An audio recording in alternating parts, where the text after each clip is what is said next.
daming bunga. Nandun sila sa ilalim. Ayan, ang dami oh. Ang dami sa ilalim. Ayan. So, ayun ako.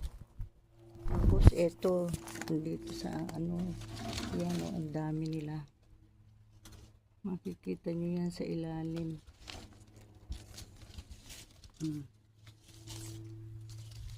Yan oh. So mas madami ang bunga nito kaysa dun sa Eureka lemon ko. Kaya lang medyo maliliit kasi kumpul-kumpul. Ayan oh. Kumpul-kumpul sila. Look at that. Oh, they're like grapes na grow like that. They're like grapes. Ayan, ayan. Ito naman, inaano ko siya. Pinopropagate. Air layering. Tapos, ayan oh. Ang dami nila talaga. Ayan pa. Ayan. Uy, ano ba ito? So, ayan. Ito nakakatuwa. Nandun sa ilalim.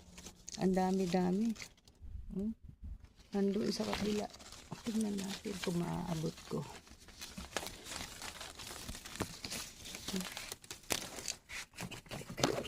Sub natin itong balde.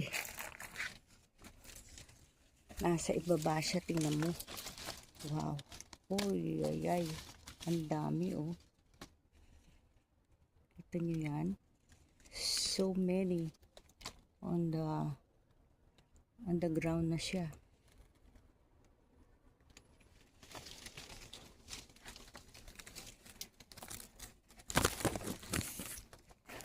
So, ayan ang lemon ko.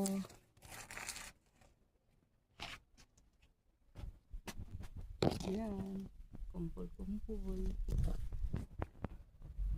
Maliit na lemon ito. Dwarf. So, pero nagbibigay ng napakadaming madaming lemon. Ayan o. Nasa ibaba yung kanilang mga bunga kasi pagka nagbulaklak sila, yung mga nasa itaas nahuhulog yung bulaklak. So, ang mga natitira nandiyan sa